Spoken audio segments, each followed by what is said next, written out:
नमस्कार। आज की क्लास में हम साइंस का टॉपिक अंतःस्रावी तंत्र देखेंगे। इसका कुछ भाग हम पिछली क्लास में पढ़ चुके हैं। अगला पार्ट आज की क्लास में देखेंगे। टॉपिक का नाम है आपका अंतःस्रावी तंत्र। इस टॉपिक के अंदर हम मानव शरीर में पाई जाने वाली अंतःस्रावी ग्रंथियां और उनसे स्रावित होने वाले हार्मोन और हार्मोन की कमी या अधिकता से होने वाले रोग जो हैं इस टॉपिक में पढ़ रहे हैं। कुछ ग्रंथियां हमने पिछली क्लास में पढ़ ली थी। आज की क्लास में आगे की ग्रंथियां पढ़ेंगे। एक बार आपको हल्का सा रिपीट कराया जा रहा है। इसमें ध्यान रखिए, इस चित्र के माध्यम से हमने देखा था कि कौन कौन सी ग्रंथियां पढ़नी हैं। आपको बताया था अंतःस्रावी तंत्र का यदि अध्ययन करते हैं तो उसे बोलते हैं एंडोक्राइनोलॉजी। और कौन कौन सी ग्रंथियों की बात की थी? हाइपोथैलेमस की। मानव शरीर में मस्तिष्क में पाई जाती है हाइपोथैलेमस, जो सुपर मास्टर ग्रंथि है। दूसरी ग्रंथि हमने मस्तिष्क में देखी थी पिट्यूटरी ग्रंथि, जिसको हम हिंदी में बोलते हैं पीयूष ग्रंथि। और तीसरी ग्रंथि देखी थी पीनियल ग्रंथि। अब इसके आगे की इन ग्रंथियों से निकलने वाले हार्मोन और उन हार्मोन से संबंधित कोई रोग थे वो हमने पिछली क्लास में पढ़ लिए हैं। इसके आगे जो है अगली ग्रंथि पढ़ेंगे जो गले में स्थित है। कौन सी है? थायराइड और पैराथायराइड। फिर उसके बाद वक्ष में स्थित कौन सी ग्रंथि है? थाइमस ग्रंथि। यहाँ आप आमाशय के नीचे उदर में देखेंगे जिसका नाम है पेनक्रियास, जिसे हिंदी में बोलते हैं अग्नाशय। और महिलाओं में पाई जाएगी ओवरी, यह हिंदी में कहा जाता है अंडाशय। और पुरुषों में है वृषण, जिसे इंग्लिश में बोलते हैं टेस्टिस। और एक ध्यान रखना है, गुर्दों के ऊपर ग्रंथि पाई जाती है और गुर्दों को हम वृक्क कहते हैं। वृक्क के ऊपर पाई जाने वाली ग्रंथियों का नाम है अधिवृक्क और इंग्लिश में कहा जाता है एड्रिनल ग्लैंड्स। तो ये तीन ग्रंथियां जो है पिछली क्लास में पढ़ चुके हैं। आगे की ग्रंथियां आज की क्लास में पढ़ेंगे।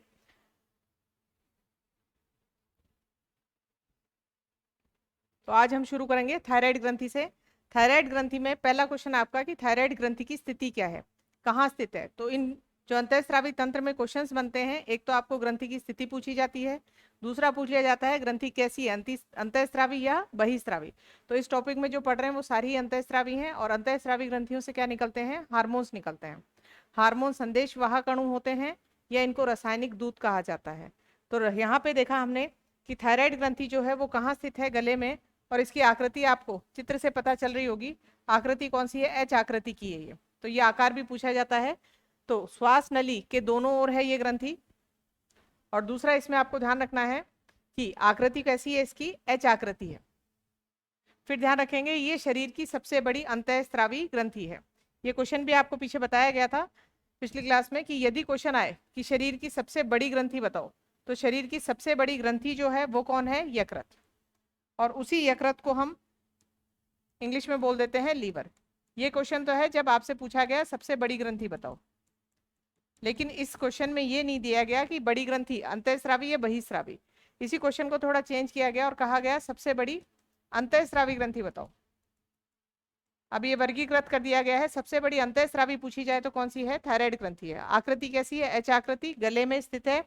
दूसरा इसमें ध्यान रखना है इससे निकलने वाले हार्मोन। इससे निकलने वाला पहला हार्मोन है थायरोक्सिन। इसमें आप ध्यान रखेंगे हार्मोन जो है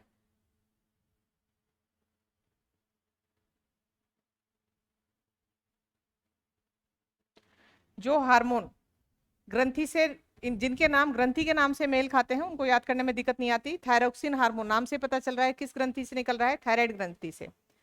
हिंदी नाम और देखना है। थायराइड जो ग्रंथि है उसको बोलते हैं अवटु ग्रंथि। और इसी थायराइड ग्रंथि के अंदर जो है, थायराइड ग्रंथि के अंदर जो एच आकृति की ग्रंथि है, इसी के अंदर चार छोटी छोटी ग्रंथियां धसी हुई होती हैं और उनका नाम है पैराथायराइड ग्रंथि। ये थायराइड और पैराथायराइड इंग्लिश के नाम है। हिंदी में बोला जाए तो थायराइड को अवटु और पैराथायराइड को कहा जाता है परावटु ग्रंथि। हार्मोन थायराइड से कौन सा निकल रहा है? थायरोक्सिन। ये आयोडीन युक्त हार्मोन है। इसे एक हार्मोन और निकलता है जिसका नाम है कैल्सीटोनिन। कैल्सीटोनिन यानी थायराइड ग्रंथि से कितने मुख्य हार्मोन? दो याद रखने हैं आपको, थायराइड और कैल्सीटोनिन। ये वाला आयोडीन युक्त है, ये हार्मोन आयोडीन युक्त नहीं है, यानी इसको बनने के लिए आयोडीन की जरूरत नहीं होती। तो हम जो आयोडीन युक्त नमक खाते हैं वो किस हार्मोन को बनाने में सहायक है? थायरोक्सिन हार्मोन को। यदि इस हार्मोन की कमी हो जाती है तो इसमें ध्यान रखना है छोटे बच्चों में जो है कौन सा रोग होता है? जड़ मानवता। छोटे बच्चों में यहाँ ध्यान रखना है गर्भ अवस्था में ही यदि माता के खाने में आयोडीन की पूर्ति नहीं हो रही है तो भ्रूण का विकास नहीं हो पाता। तो या तो भ्रूण जो है उसकी मृत्यु हो जाती है या फिर उस बच्चे का जन्म भी हो जाता है तो उसका विकास नहीं हो पाता, शारीरिक मानसिक विकास नहीं होता। इसे बोलते हैं जड़ मानवता या क्रिटिनिज्म, ये बच्चों में होता है। और ऐसा ही केस यदि बड़े में यौन अवस्था के पश्चात हो कि शरीर की वृद्धि ग्रोथ रुक जाए तो उसे बोला जाता है मिक्सिडिमा। तो आपको पता चल रहा है थायरॉक्सिन हार्मोन जो है वो वृद्धि को कंट्रोल कर रहा है। अगला है, इसमें दे रखा है हाइपोथायरॉयडिज्म। ये हाइपो शब्द ध्यान रखें, नॉर्मल लेवल से कोई भी चीज कम होती है तो हाइपो शब्द आता है, और ज्यादा होती है तो क्या नाम आता है, हाइपर। जैसे पीछे टॉपिक में हमने विटामिन में पढ़ा था, विटामिन की गोलियां यदि ज्यादा ली जाती हैं तो लीवर इफेक्ट होता है, और वो कंडीशन कहलाती है हाइपर विटामिनोसिस। तो ये हाइपर शब्द का मतलब होता है अधिकता। यहाँ क्या लिख रखा है आपका, हाइपोथायरॉयडिज्म, यानी थायरोक्सिन हार्मोन की क्या है, कमी। उसके बाद अगला देखिए, एक रोग और होता है इसमें, गले के अंदर जो है ये ग्रंथि फूल जाती है, गले में सूजन आ जाती है, इसे कहा जाता है खींगा या गोइटर। तो ये वाला रोग इसका इंपॉर्टेंट है, ज्यादातर पूछा जाता है कि थायरोक्सिन हार्मोन की कमी से कौन सा रोग होता है, खींगा या गोइटर। उसके बाद आगे देखिए, इसका मतलब यदि खाने में आयोडीन नहीं खाई गई तो ये हार्मोन कम बनेगा और ये रोग हो सकता है। तो क्वेश्चन पूछा जाता है आयोडीन युक्त नमक नहीं खाने पे कौन सा रोग हो सकता है, खींगा, क्योंकि पूर्ति जो है आयोडीन की नमक से ही होती है। आगे इसमें ध्यान रखेंगे, एक क्वेश्चन और आता है, पहाड़ी क्षेत्र जो होते हैं, पहाड़ी क्षेत्र के लोग हैं उनमें खींगा रोग ज्यादा पाया जाता है। उसका कारण है पहाड़ी क्षेत्र की वनस्पति में आयोडीन नहीं होता। इसकी बजाय जो समुद्री क्षेत्र है, जैसे भारत में स्थिति देखिए आप, जहां हिमालय वाले क्षेत्र हैं वहां पे आपको खींगा रोग ज्यादा मिलेगा, और ये तटीय क्षेत्र जो हैं यहाँ पे खींगा रोग कम मिलेगा, क्योंकि समुद्र की जो वनस्पति है, प्राकृतिक वनस्पति, उसी के अंदर आपको क्या मिल जाएगा, आयोडीन मिल जाएगा। तो नमक से पूर्ति करने की जरूरत नहीं रहती, जबकि पहाड़ी क्षेत्रों में आयोडीन युक्त नमक से ही आयोडीन की पूर्ति की जाती है। इसका मतलब ये वाला जो खींगा रोग है एक स्थान विशेष का रोग हो सकता है, तो इसे कह सकते हैं हम ये स्थानिक रोग है। स्थानिक रोग को इंग्लिश में बोलते हैं एंडेमिक। क्या कहा जाता है, एंडेमिक कहा जाता है।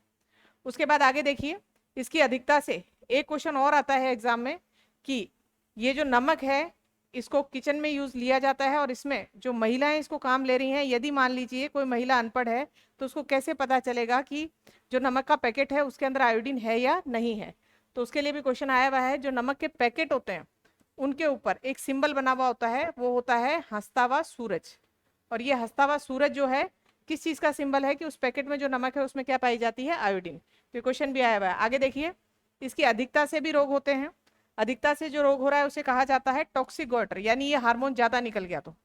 और इसमें ये वाला इंपॉर्टेंट है, एक्सोथेल्मिक गोइटर। इसके अंदर गला नहीं सूजता, आंखें फूल जाती हैं। ये ऑप्थेल्मिक शब्द दिख रहा है बीच में, ऑप्थेल्मिया का मतलब किससे संबंधित है, आंख से संबंधित है।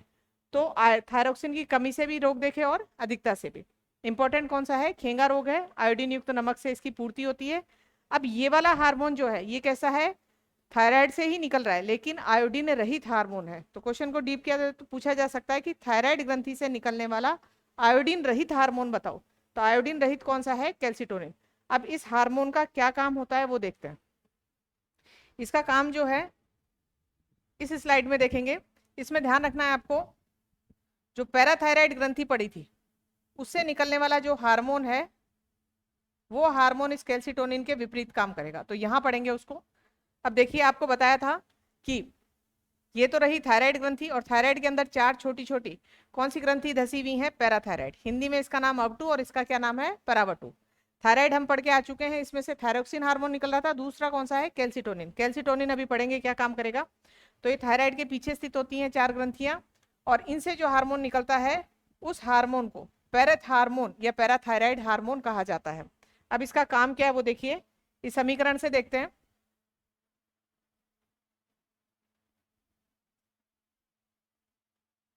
ये देखिए, यदि हम कोई भी दूध का पदार्थ खा रहे हैं उसके अंदर आपको क्या प्राप्त हो रहा है, कैल्शियम, या मान लीजिए कैल्शियम की गोलियां खा रहे हैं। अब ये जो है इसका पाचन होने के बाद में, पाचन के बाद में कैल्शियम किस में जाएगा, रक्त में, क्योंकि भोजन पचता है छोटी आंत में, और पचे हुए भोजन को जो है कौन अवशोषित करता है, रक्त अवशोषित करता है छोटी आंत से। एक चीज और ध्यान रखनी है, खनिज लवण का पाचन नहीं होता। पाचन सिर्फ तीन ही चीजों का होता है, कार्बोहाइड्रेट, वसा और प्रोटीन। तो ये कैल्शियम जो है भोजन से कहाँ पहुंच गया, रक्त में। अब कैल्शियम हड्डियों को मजबूत रखता है, लेकिन हड्डियों तक कैल्शियम को रक्त से पहुंचाएगा कौन, तो ये वाला हार्मोन कौन सा, कैल्सिटोनिन। जो अभी पीछे पढ़ के आए हैं थायराइड ग्रंथि से निकल रहा था, उनसे निकलने वाला कैल्सिटोनिन इस कैल्शियम को रक्त से कहाँ पहुंचा देगा, हड्डियों में, यानी हड्डियों को मजबूत करता है ये हार्मोन।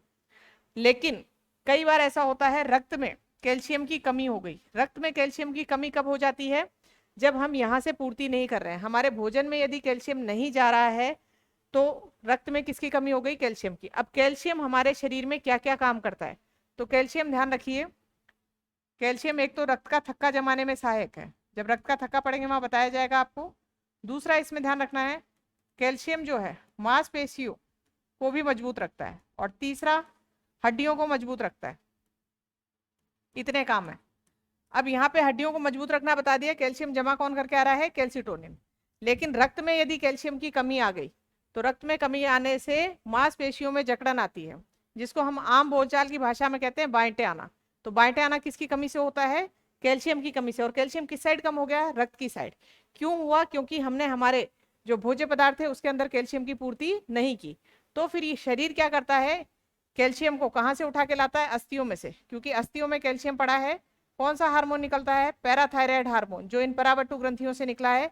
ये पैरेथ हार्मोन इस कैल्शियम को हड्डी से किधर लेके आएगा, रक्त की तरफ। अब देखिए यदि ये ज्यादा निकलने लग गया, पैरेथ हार्मोन यदि ज्यादा निकलने लग गया तो हड्डियां ज्यादा गलने लग जाती हैं और हड्डियां कमजोर हो जाती हैं। फिर इस रोग को कहा जाता है ऑस्टियोपोरोसिस। क्या कहते हैं इसे, ऑस्टियोपोरोसिस। अब यहाँ फिर एक नाम याद रखेंगे आप, ये ऑस्टियो शब्द जो है ये किससे संबंधित होता है, हड्डियों से। जैसे पूछा जाए ऑस्टियोलॉजी किसका अध्ययन है, तो हड्डियों का अध्ययन है। उसके बाद में यह कंकाल तंत्र का अध्ययन है। यहाँ लिखा हुआ है पोरोसिस। पोरोसिस यानी पोर्स, यानी छेद हो जाते हैं, हड्डियां कमजोर हो जाती हैं। और ऑस्टियोपोरोसिस रोग में फ्रैक्चर बहुत जल्दी होता है। तो कैल्सिटोनिन और पैराथायराइड हार्मोन का आपने काम देखा, एक दूसरे के विपरीत है। कैल्सिटोनिन तो कैल्शियम को रक्त से किधर की तरफ ले जा रहा है, हड्डियों की तरफ, और पैराथायराइड हार्मोन हड्डियों से वापस किधर ला रहा है, रक्त की तरफ। लेकिन इसकी यदि अधिकता हो गई तो रोग हो सकता है, जिसको बोलते हैं ऑस्टियोपोरोसिस। तो पैराथायराइड ग्रंथियां हो गई। अगला देखिए, इसमें अगली ग्रंथि है थाइमस ग्रंथि। तो हमने बिल्कुल शुरू वाले चित्र में देखा था, यहाँ पे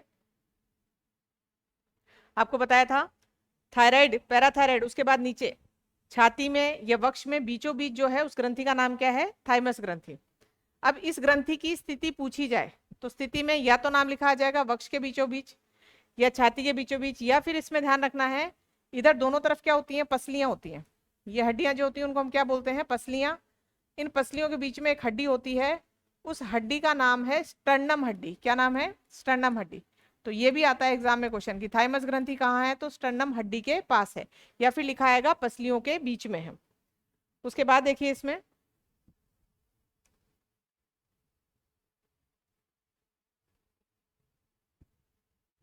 तो ये रही थाइमस ग्रंथि। और स्थिति पूछी जाए तो पहला स्थिति में आपको ध्यान रखना है,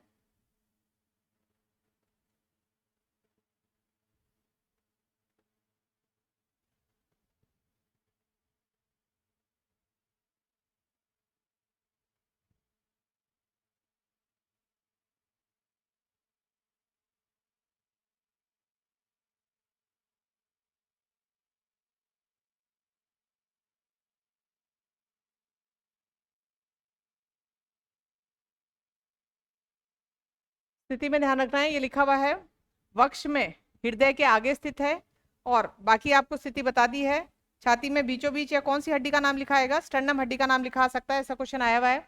एक ध्यान रखना है, ये वाली जो थाइमस ग्रंथि है ये वृद्ध अवस्था में लुप्त हो जाती है। जैसे जैसे हमारी उम्र बढ़ती जाती है इसकी साइज क्या होती जाती है, छोटी होती जाती है। और वृद्ध अवस्था में ये ग्रंथि लुप्त हो जाती है। अब वृद्ध अवस्था में लुप्त होती है तो इसका क्या काम था, और वो देखेंगे। हार्मोन इससे निकलने वाला है थाइमोसिन। फिर हार्मोन का नाम याद करने में दिक्कत नहीं होगी, थाइमस ग्रंथि है, हार्मोन कौन सा है, थाइमोसिन। इसका कार्य क्या होता है, इसका कार्य होता है टी लिम्फोसाइट कोशिका बनाने में सहायक है। अब ये टी लिम्फोसाइट कोशिका जो है ये हमारे शरीर में हमें क्या बना के देती हैं, एंटीबॉडीज बना के देती हैं। अब एंटीबॉडीज और एंटीजन नाम ध्यान नहीं है तो इनको देखिए। एंटीजन किसे कहते हैं, हमारे शरीर में जो सूक्ष्म जीव प्रवेश करते हैं, जैसे जीवाणु विषाणु, जो हमें हमारे शरीर में रोग पैदा करते हैं, उन सूक्ष्म जीवों को हम कहते हैं पैथोजेंस। क्या कहते हैं, पैथोजेंस। और रोग फैलाने वाले सूक्ष्म जीव और रोगों का अध्ययन कहलाता है पैथोलॉजी। आप देखते होंगे हॉस्पिटल में जहाँ पे ब्लड टेस्ट किया जाता है वहां लिखा रहता है पैथोलॉजी लैब। पैथोलॉजी लैब का मतलब ब्लड के अंदर ये चेक कर रहे हैं कि कौन से सूक्ष्म जीव उसमें प्रेजेंट है, इन्फेक्शन का पता कर रहे हैं। तो ये पैथोलॉजी यानी रोगों का अध्ययन, और ये पैथोजेंस हैं सूक्ष्म जीव जिनके कारण रोग उत्पन्न होते हैं। अब ये जो सूक्ष्म जीव हमारे शरीर में रोग उत्पन्न कर रहे हैं उनको इंग्लिश में कहा जाता है एंटीजन। यह शरीर के लिए वो क्या है, प्रतिजनी है। और ये प्रतिजनी के विरोध में हमारा शरीर बनाता है प्रतिरक्षी, या इंग्लिश में बोल दीजिए क्या बनाता है, एंटीबॉडीज। और एंटीबॉडीज एंटीजन से लड़ाई करती हैं, रिएक्शन करती हैं, और रिएक्शन करके इन एंटीजन्स को खत्म करने की कोशिश करती हैं। और इस लड़ाई के दौरान ही शरीर का तापमान बढ़ जाता है, और उस तापमान को ही हम बोलते हैं कि बुखार चढ़ गया। तो बुखार चढ़ने का मतलब है शरीर में इन्फेक्शन हुआ है, और क्या बनी है शरीर में, एंटीबॉडीज बनी है। एंटीबॉडीज ने एंटीजन के विरुद्ध जो रिएक्शन की उसी के कारण शरीर का तापमान बढ़ा है। यानी बुखार चढ़ना अच्छी बात है क्योंकि एंटीबॉडीज क्या हो चुकी हैं, एक्टिव हो चुकी हैं। अब यदि किसी व्यक्ति का इम्यून सिस्टम यानी प्रतिरक्षी तंत्र बहुत मजबूत है तो वो इन एंटीजेंस को खत्म कर देगा। यानी 1 दिन 2 दिन तक बुखार चढ़ेगी, उसके बाद में एंटीजेंस खत्म हो जाएंगे, अपने आप ठीक हो जाता है। और ये अपने आप ठीक होने वाला केस हम लोग देखते हैं, सर्दी जुकाम होती है नॉर्मल तो हम लोग दवाइयाँ नहीं लेते, 2-3 दिन के बाद अपने आप ठीक होते हैं। अपने आप ठीक कैसे, शरीर में एंटीजन प्रवेश किए लेकिन हमारी एंटीबॉडीज ने उन एंटीजन को खत्म कर दिया। ये तो नॉर्मल प्रक्रिया है। यदि ये एंटीजन इनके बस में नहीं आते, इनसे खत्म नहीं होते हैं, तो फिर इसमें ध्यान रखना है बाहर से दवाइयाँ दी जाती हैं, उनका नाम है एंटीबायोटिक्स। क्या दी जाती हैं, एंटीबायोटिक्स। हिंदी में इन्हें कहा जाता है प्रतिजैविकी। तो ये तो थे प्रतिजनी, इनके विरुद्ध में शरीर ने क्या बनाया, प्रतिरक्षी। और प्रतिरक्षी अगर इनको नहीं खत्म कर पाते हैं तो जो दवाइयां दे रहे हैं वो है एंटीबायोटिक्स, या फिर हिंदी में कहा जाता है प्रतिजैविकी। अगला देखिए, इसमें शरीर का प्रतिरक्षी तंत्र मजबूत करने में कौन सहायक हो गई, आपकी थाइमस ग्रंथियां। अब थाइमस ग्रंथि जो है जैसे जैसे उम्र बढ़ रही है इसकी साइज क्या होती जा रही है, छोटी होती जा रही है, वृद्ध अवस्था में ये लुप्त हो जाती है। इसी में ध्यान रखना है, इसीलिए वृद्ध व्यक्ति जो होते हैं उनको इन्फेक्शन जो है जल्दी पकड़ता है, बीमार जल्दी होते हैं, क्योंकि उनके शरीर में जो थाइमस ग्रंथि है वो लुप्त हो चुकी है और शरीर में एंटीबॉडीज कम बनने लग गई हैं। तो थाइमस को प्रतिरक्षी तंत्र का क्या कहा जाता है, राजा कहा जाता है। अगला देखिए, अगली ग्रंथि है अधिवृक्क ग्रंथि। अधिवृक्क ग्रंथि फिर आप इस पिक्चर से देखिए, सबसे पहले वाली इमेज जो आपको दिखाई थी इसमें क्या बताया था, ये मनुष्य के शरीर में गुर्दों की संख्या कितनी है, 2। गुर्दे के और क्या क्या नाम है, इनको वृक्क भी बोलते हैं या फिर इंग्लिश में बोलते हैं किडनी। इन 2 गुर्दों के ऊपर 2 ग्रंथियां लगी हुई हैं, उनका नाम है अधिवृक्क ग्रंथि। और अधिवृक्क ग्रंथि को ही हम इंग्लिश में क्या बोलते हैं, एड्रिनल ग्रंथि। और इस एड्रिनल ग्रंथि जो है उसको अब डिटेल से पढ़ेंगे हम। तो ये देखिए गुर्दों के ऊपर लगी हुई है ये। अब इससे संबंधित एक तो स्थिति से संबंधित क्वेश्चन आ जाता है कि एड्रिनल ग्रंथि या अधिवृक्क ग्रंथि कहाँ स्थित है, तो ये वृक्क के ऊपर स्थित है। दूसरा क्वेश्चन बन जाता है कितनी है, तो ध्यान रखना है 2। एक क्वेश्चन और आया हुआ है एग्जाम में ऐसे कि यदि किसी व्यक्ति का गुर्दा निकाल दिया जाए तो कौन सी ग्रंथि साथ में निकलने की संभावना है, तो कौन सी ग्रंथि चली जाएगी, अधिवृक्क ग्रंथि उसकी साथ में निकल सकती है। तो ये क्वेश्चंस पूछे गए हैं। अब इसके बाद इसकी डिटेल देखते हैं। तो ये तो स्थिति हो गई।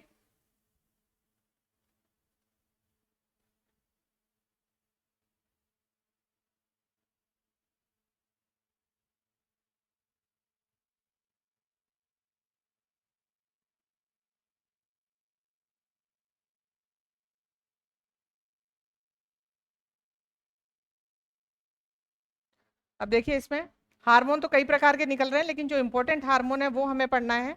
सबसे पहले इसमें आपको ध्यान रखना है ये प्रत्येक वृक्क के ऊपरी सिरे पर स्थित है। इसे निकलने वाला मेन हार्मोन है एड्रिनलिन। एड्रिनलिन हार्मोन जो है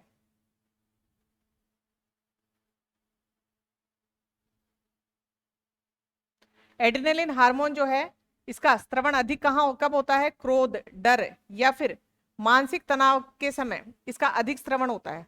और इस हार्मोन को हम क्या बोलते हैं, 3F हार्मोन। अब इसकी कहानी पूरी इस तरीके से समझिए, जैसे मान लीजिए कोई संकटकालीन परिस्थिति आती है। संकटकालीन परिस्थिति क्या हो सकती है, आप अपने सामने अचानक से सांप को देखते हो, ये मान लो कुत्ता आपके पीछे पड़ गया है, तो आपने संवेदी अंग यानी आंख से देखा, वो संकेत कहाँ पहुंचा, मस्तिष्क में, कि सामने कुत्ता खड़ा है या सांप है, अब हमें यहाँ से भागना है। तो फिर मस्तिष्क से जो संकेत है वो आएगा आपका पीयूष ग्रंथि के पास, और पीयूष ग्रंथि से संकेत आएंगे अधिवृक्क ग्रंथि के पास, क्योंकि पीयूष ग्रंथि क्या है, सभी ग्रंथियों की मास्टर ग्रंथि है। यहाँ जब संकेत आ रहे हैं तो अधिवृक्क ग्रंथि फटाफट कौन सा हार्मोन निकालती है, एड्रीनालिन हार्मोन। एड्रीनालिन हार्मोन निकाल के किस में डाले जाते हैं, रक्त में, और ये हार्मोन जाएगा रक्त में, और रक्त के अंदर जाके सभी अंगों को क्या संकेत देगा कि हम संकटकालीन परिस्थिति में हैं, हमें थोड़ा जल्दी काम करना है। तो आप देखना उस समय जब ऐसी परिस्थिति देखते हो, आपने सामने सांप को देखा है, तो आपकी हृदय की धड़कन बढ़ जाती है, यानी हृदय जल्दी पंप कर रहा है किसको, ब्लड को। सांस की दर जो है वो भी बढ़ जाती है, यानी आप जल्दी जल्दी ऑक्सीजन खींच रहे हो। और जो आपके हाथ पैर की मसल्स हैं उनको भी बहुत ज्यादा ऊर्जा मिलती है ताकि आप बहुत तेजी से भाग सको वहां से। तो ये चीज आपने देखी किस ग्रंथि की वजह से हुई, एड्रिनल ग्रंथि की वजह से। और एड्रिनल ग्रंथि में जो हार्मोन था वो कौन सा था, एड्रिनालिन। और कब निकला ये, संकटकालीन परिस्थितियों में। तो इसमें ध्यान रखेंगे संकटकालीन परिस्थितियों में उचित निर्णय लेने के लिए हार्मोन निकलता है। और इस हार्मोन को हम 3F हार्मोन भी कहते हैं। 3F हार्मोन इसलिए क्योंकि पहले आपने सांप को देखा तो आप डरे, तो ये क्या है, फियर। दूसरा है, यदि आपको डर नहीं लगता है और आपके पास कोई लाठी वगैरह है तो आप उससे फाइट यानी उसको मारने की कोशिश करोगे, ठीक है, लड़ने की कोशिश करोगे। फिर लगता है ऐसा कोई चारा नहीं है तो आप वहां से क्या करोगे, भागने की कोशिश करोगे, वो क्या हो गया, फ्लाइट। तो ये तो हो गया डरो, दूसरा है लड़ो, और तीसरा है उड़ो। तो डरो लड़ो उड़ो हार्मोन भी इसे कहा जाता है, या फियर फाइट या फ्लाइट हार्मोन, या शॉर्ट में क्या बोल देते हैं, 3F हार्मोन कहा जाता है। ये ऐसे बोलते हैं लड़ो या उड़ो, इंग्लिश में बोल दिया जाता है डू एंड डाई हार्मोन। उसके बाद अगला क्वेश्चन, अगली आपकी ग्रंथि देखिए, अगली ग्रंथि कौन सी है, अग्नाशय।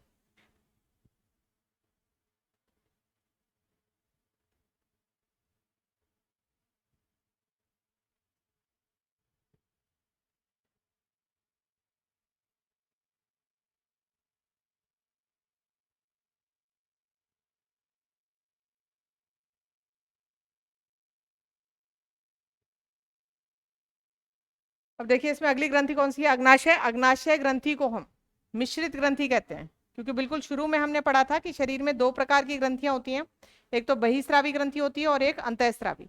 बहिस्रावी ग्रंथियों का नाम बहिस्रावी इसलिए था क्योंकि उनकी खुद की नालिकाएं होती हैं, वो अपना पदार्थ नालिकाओं के अंदर डालती हैं। जबकि अंतःस्रावी ग्रंथियां नालिका विहीन होती है, इनका पदार्थ किस में डाला जाता है, रक्त के अंदर। रक्त के अंदर ये पदार्थ डालती हैं, इसलिए इसे कहते हैं अंतःस्रावी। लेकिन अग्नाशय की ये स्थिति है कि ये बहिस्रावी भी है और ये क्या है, अंतःस्रावी भी है। बहिस्रावी के रूप में ये नालिका से छोटी आंत के अंदर एक रस डालती है जिसका नाम है पूर्ण पाचक रस, और उस रस में क्या पाए जाते हैं, एंजाइम्स पाए जाते हैं जो पाचन तंत्र में काम आते हैं। इसका जो अंतःस्रावी भाग है वो क्या निकालेगा, हार्मोन्स निकालेगा। इसके अंतःस्रावी भाग का नाम है लैंगर-हैंस की दीपिका, या इंग्लिश में बोला जाता है आइलेट ऑफ लैंगर-हैंस। तो अंतःस्रावी भाग में 3 प्रकार की कोशिकाएं पाई जाती हैं, एक है अल्फा कोशिका, दूसरी है बीटा कोशिका और तीसरी है गामा कोशिका। इन तीनों से अलग अलग हार्मोन निकलते हैं। इस चैप्टर में हमें ये हार्मोन वाला सेगमेंट पढ़ना है। इसका जो ये वाला भाग है इसका बहिस्रावी भाग, जिससे क्या निकल रहा है, रस निकल रहा है जिसमें एंजाइम है, ये आपको कहाँ पढ़ना होता है, पाचन तंत्र में। तो यहाँ आपने देखा कि ये ग्रंथि रस भी निकाल रही है और इससे क्या निकल रहे हैं, हार्मोन भी निकल रहे हैं, इसीलिए इस ग्रंथि को क्या कहा जाता है, मिश्रित ग्रंथि। तो हमारे शरीर की मिश्रित ग्रंथि पूछी जाए कौन सी है, अग्नाशय। अब देखिए इसमें जो अल्फा कोशिका है उससे हार्मोन निकल रहा है ग्लूकागोन, बीटा कोशिका है उससे कौन सा निकल रहा है, इंसुलिन, और जो गामा कोशिका है उनसे कौन सा निकल रहा है, सोमेटोस्टोनिन। तो पहले तो इसे हटा लीजिए, गामा कोशिका से निकलने वाला ये कौन सा है, वृद्धि हार्मोन है। अब ये जो दो हैं, ग्लूकागोन और इंसुलिन, ये एक दूसरे के विपरीत काम करते हैं। यहाँ ध्यान रखना है आपको, इंसुलिन इधर है और ये ग्लूकागोन एक दूसरे के विपरीत काम करते हैं।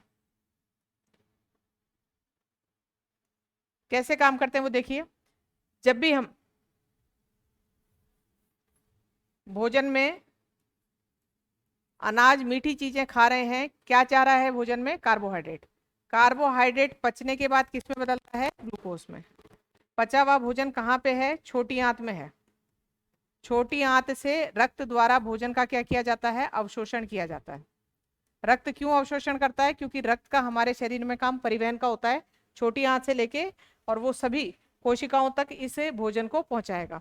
तो आपने देखा रक्त में क्या है, ग्लूकोज आ चुका है, कहाँ से पहुंचा, भोजन किया, ग्लूकोज में बदला, पाचन हो गया, और छोटी आंत से वो जो रक्त है उसने किसको अवशोषित कर लिया, ग्लूकोज को। अब ये ग्लूकोज रक्त के अंदर पड़ा है, ग्लूकोज जितना ग्लूकोज, अब फिर ये ग्लूकोज कहाँ जाता है, सभी कोशिकाओं में, क्योंकि रक्त का काम बताया आपको क्या था, परिवहन तंत्र का। कोशिकाओं के अंदर होता है एक अंग जिसको बोलते हैं हम माइटोकॉन्ड्रिया। माइटोकॉन्ड्रिया जो है वो इस ग्लूकोज को क्या करता है, इसका दहन करता है, दहन करता है, ये ऑक्सीकरण करता है, अभिक्रिया ये चलती है, ग्लूकोज प्लस ऑक्सीजन, उसके बाद कार्बन डाइऑक्साइड बन जाएगी, जल बन जाएगा और एटीपी मिलेंगे। एक ग्लूकोज का अणु जलता है, कितने एटीपी मिल जाते हैं, 38 एटीपी। ये एटीपी हमारे शरीर में ऊर्जा के अणु होते हैं, यानी हमारे शरीर में ऊर्जा किस रूप में मिलती है, एटीपी के रूप में। एटीपी की फुल फॉर्म भी पूछी जाती है, एडिनोसिन ट्राइफॉस्फेट। और एक ग्लूकोज का अणु जला तो कितने मिले आपको, 38 एटीपी। तो आपने पूरा रूट देखा इसका कि कार्बोहाइड्रेट ग्लूकोज में बदला, ग्लूकोज में बदल के कहाँ पहुंचा, रक्त में। रक्त क्या काम कर रहा है, परिवहन का, सभी कोशिकाओं को क्या पकड़ा रहा है, ग्लूकोज। जैसे कोशिका के अंदर ग्लूकोज जाता है, माइटोकॉन्ड्रिया उस ग्लूकोज का ऑक्सीकरण करता है, और ऑक्सीकरण करके क्या कर लेता है, ऊर्जा बना लेता है। ये तो नॉर्मल प्रक्रिया है। लेकिन यदि हम ये चीज ज्यादा खा गए, कार्बोहाइड्रेट ज्यादा खा रहे हैं, तो ग्लूकोज की मात्रा ज्यादा बनेगी, और रक्त में ग्लूकोज ज्यादा हो गया, कोशिकाओं को जरूरत नहीं है क्योंकि आप मेहनत नहीं कर रहे, अभी ऊर्जा की जरूरत ही नहीं है आपको, तो रक्त में ग्लूकोज पड़ा रह जाएगा। अब इस पड़े हुए एक्स्ट्रा ग्लूकोज का क्या किया जाएगा, इसमें एक हार्मोन होता है जिसका नाम है इंसुलिन। ये इंसुलिन इस एक्स्ट्रा ग्लूकोज को, इसका रूप चेंज करेगा और किस में रख देगा, ग्लाइकोजन में। ग्लाइकोजन में रूप बदल के और कहाँ स्टोर करवाएगा, यकृत में। यानी आपने जो ग्लूकोज खाया है, ये कार्बोहाइड्रेट खाया है, जितनी चाहिए थी ऊर्जा उतनी तो काम ले ली, एक्स्ट्रा वाला ग्लूकोज कहाँ स्टोर हो चुका है, यकृत में हुआ है, लेकिन उसका रूप चेंज हो गया, कौन सा है, ग्लाइकोजन के रूप में।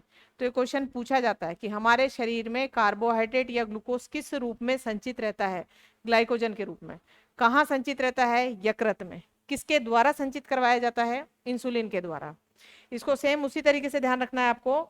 जैसे मान लीजिए आप कोई जॉब कर रहे हैं, उसमें आपको सैलरी मिल रही है और आप कैश घर पे लेके आ रहे हैं, तो जितना आपको चाहिए उतना कैश तो आपने यूज में ले लिया, बाकी जो कैश एक्स्ट्रा पड़ा है उसका आप रूप चेंज करते हैं। रूप चेंज करने का मतलब, मान लीजिए गोल्ड में इन्वेस्ट कर दिया या आपने उसकी फिक्स डिपॉजिट करवा दिया, तो रूप चेंज करके एफडी करा के आपने उसको कहाँ रख दिया, बैंक में, और उसको रखवाने के लिए घर का कोई बड़ा आदमी जा रहा है। तो ये सेम चीज यहाँ पे ऐसे ही याद रखनी है आपको कि ग्लूकोज जो है, एक्स्ट्रा वाला ग्लूकोज ग्लाइकोजन के रूप में यकृत में जमा कर दिया जाता है। अब जिस दिन जरूरत पड़ती है, किस दिन जरूरत पड़ेगी, जिस दिन मान लीजिए आपने व्रत रख रखा है या खाना नहीं खाया, यानी आपने शरीर को ग्लूकोज की पूर्ति नहीं की है, तब क्या होगा, फिर भी आप उस दिन चक्कर आके नहीं गिरते हो, पूरे दिन आपको ऊर्जा मिलती रहती है शरीर में। वो ऊर्जा कहाँ से आती है, जो यकृत में आपने ग्लाइकोजन स्टोर कर रखा था, वो वापस किस में बदलेगा, ग्लूकोज में।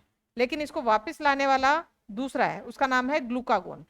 ग्लूकागोन हार्मोन किससे निकल रहा है, अल्फा कोशिका से। तो ये दोनों हार्मोन एक दूसरे के क्या कर रहे हैं, विपरीत काम कर रहे हैं। अब बाकी ध्यान रखिए, अगर मान लीजिए इस हार्मोन की कमी हो जाए, किसकी, इंसुलिन की, तो इसका काम क्या था, ब्लड से एक्स्ट्रा ग्लूकोज को हटाना। अगर ये खुद कम बनने लग गया तो ब्लड में एक्स्ट्रा ग्लूकोज पड़ा रहेगा, और ग्लूकोज जो है मीठी चीजों में पाया जा रहा है, इसलिए इसको शर्करा बोलते हैं। और रक्त में शर्करा की मात्रा क्या होती जा रही है, बढ़ती जा रही है। इसी को हम लोग आम बोलचाल की भाषा में कह देते हैं कि ब्लड शुगर, यानी शुगर हो गई। और यही बीमारी फिर साइंस में कहलाती है डायबिटीज मेलाइटस। हिंदी में उसका नाम होता है मधुमेह। तो मधुमेह, डायबिटीज मेलाइटस, या फिर क्या नाम बताया, ब्लड शुगर, कब हुआ, जब इंसुलिन हार्मोन की शरीर में कमी हो गई।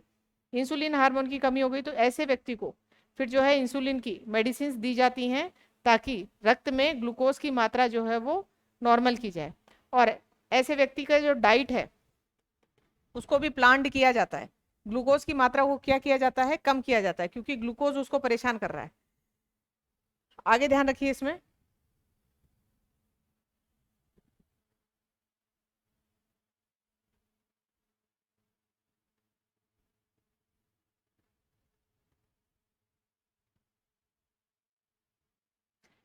इंसुलिन जो है, इंसुलिन का यदि अल्प स्त्रवण हुआ, कम स्त्रवण हुआ, तो रोग कौन सा हो रहा है, मधुमेह, डायबिटीज मेलाइटस।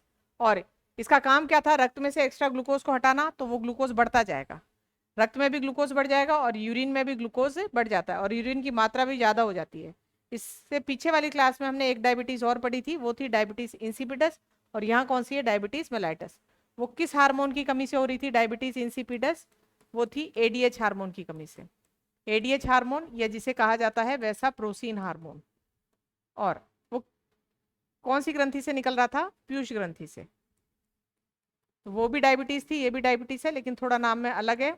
और इसमें ध्यान रखना है, दोनों के अंदर आपको लक्षण बताए थे, यूरिन ज्यादा आता है। अगर इसका अतिश्रवण हो गया, ग्लूकोज इंसुलिन ज्यादा निकलने लग गया, तो आप देखिए इंसुलिन का काम क्या है, रक्त में से ग्लूकोज को हटाना फटाफट, और किधर ले जाता है, यकृत की तरफ। ये यदि ज्यादा निकलने लग गया तो रक्त में से ग्लूकोज बहुत जल्दी हटा लेगा, और ग्लूकोज यदि हटा लिया तो रक्त में ग्लूकोज की कमी हो जाएगी, और रक्त में कमी हुई तो कोशिकाओं के पास ग्लूकोज नहीं पहुंचेगा और उनको ऊर्जा नहीं मिलेगी। तो इसमें थकावट, दृष्टि ज्ञान कम होना, ये सारे काम कब होते हैं, हाइपोग्लाइसीमिया में। हाइपोग्लाइसीमिया का मतलब है, हाइपो यानी कम, और ग्लाइसीमिया का मतलब है ग्लूकोज का लेवल किसमें कम हो जाना, ब्लड के अंदर कम हो जाना। और ये कब कब हुआ, जब किसका अतिश्रवण हुआ, इंसुलिन का, यानी इंसुलिन बढ़ने पे ब्लड में ग्लूकोज की मात्रा क्या हो जाती है, कम हो जाती है। आगे देखिए, सोमेटोस्टोनिन जो है, आपको बताया था वृद्धि में सहायक है। ये क्या करता है, पचे हुए भोजन का स्वांगीकरण की अवधि को बढ़ाता है। तो जो भोजन, पचा हुआ भोजन अवशोषित किया गया है किसके द्वारा, रक्त के द्वारा, उसका स्वांगीकरण यानी एसिमिलेशन, शरीर उसको काम ले रहा है, उस काम लेने की अवधि को क्या करता है, बढ़ाता है। अब लास्ट में कौन सी हैं, जनन कोशिकाएं। जनन कोशिकाएं, इसमें ध्यान रखनी है आपको। जनन ग्रंथियां, जनन ग्रंथियां भी जो हैं ये मिश्रित ग्रंथि हैं। मिश्रित क्यों है, क्योंकि हार्मोन भी निकाल रही हैं और इनसे जनन कोशिकाएं भी बनती हैं। जैसे शुक्राणु और अंडाणु जो हैं वो इन जनन ग्रंथियों में ही बनते हैं। दूसरा इसमें ध्यान रखना है, इनसे हार्मोन्स भी निकलते हैं, इसलिए इनको कौन सी ग्रंथि कहा जा रहा है, मिश्रित। तो मिश्रित के आपने दो उदाहरण पढ़ लिए, एक तो था अग्नाशय जिसका इंग्लिश में नाम था पेनक्रियास, और दूसरी कौन सी बताइए आपको, जनन ग्रंथियां। अब इसमें ध्यान रखेंगे, मादा जनन ग्रंथि है उसका नाम है अंडाशय या ओवरीज, और नर जनन ग्रंथि है उसका नाम है वृषण या टेस्टिस। नर जनन ग्रंथि से जो हार्मोन निकलता है उसका नाम है टेस्टोस्टेरोन, इसे नर जनन हार्मोन भी कहते हैं। और मादा जनन ग्रंथि से जो हार्मोन निकल रहे हैं वो है एस्ट्रोजन, प्रोजेस्टेरोन और रिलैक्सिन। तो ये आपको सभी ग्रंथियां और उनसे संबंधित हार्मोन और हार्मोन से संबंधित कोई रोग जो हैं वो सारे बता दिए हैं। और पूरा टॉपिक आप 2 मिनट में रिपीट कर सकते हैं। सबसे पहले ध्यान रखना कि एंडोक्राइन सिस्टम, एंडोक्राइनोलॉजी किसको कहा जाता है, अंतःस्रावी तंत्र का जो अध्ययन है वो एंडोक्राइनोलॉजी कहलाता है। कितनी प्रकार की ग्रंथियां, 3 प्रकार की, बहिस्रावी वाली नालिका युक्त, ये नालिका विहीन, और कौन सी होती है, मिश्रित। इनसे रस निकलता है, इनसे हार्मोन निकलता है, इनसे दोनों चीजें निकलती हैं। बाकी हार्मोन शब्द बता दिया था। एक क्वेश्चन आपको इंपॉर्टेंट और ध्यान रखना है, ये अंतःस्रावी तंत्र और तंत्रिका तंत्र दोनों मिलके शरीर में क्या बनाते हैं, नियंत्रण और समन्वय। तो शरीर में नियंत्रण और समन्वय का काम 2 तंत्र हैं, तंत्रिका तंत्र और अंतःस्रावी तंत्र।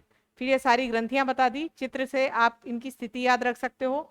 मस्तिष्क वाली 3 ग्रंथियां हो गई, बाकी छाती में है, उदर में है।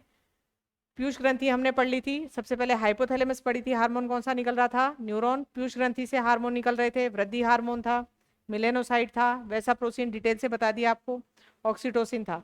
उसके बाद में आपने देखा था कौन सा, पीनियल ग्रंथि। पीनियल ग्रंथि जिसे जैविक घड़ी कहा जाता है, तीसरी आंख कहा जाता है, और इससे निकलने वाले हार्मोन मिलेटोनिन, जो कि कौन सा है, स्लीपिंग हार्मोन है। एक सीरेटोनिन बताया था आपको। और आज की क्लास में हमने कौन से पढ़ी थी, थायराइड ग्रंथि से स्टार्ट किया था। तो ये आपका चैप्टर जो है अंतःस्रावी तंत्र कंप्लीट हो गया। इसके आगे जो है इससे संबंधित एमसीक्यूज हम अगली क्लास में लेके आएंगे। धन्यवाद।